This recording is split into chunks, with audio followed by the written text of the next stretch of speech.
મારે ઘેર લક્ષ્મીનો અવતાર, મારે ઘેર દીકરીનો અવતાર. એ લાડકડીને જોવ જ્યારે જ્યારે, મારે દીકરીને જોવ જ્યારે જ્યારે, ત્યારે હમે મોગલ દેખાય.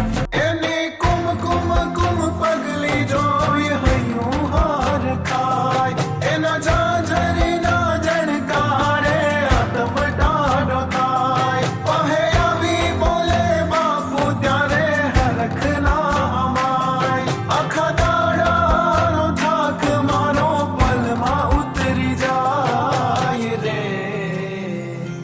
હે મારી ઠીંગલીને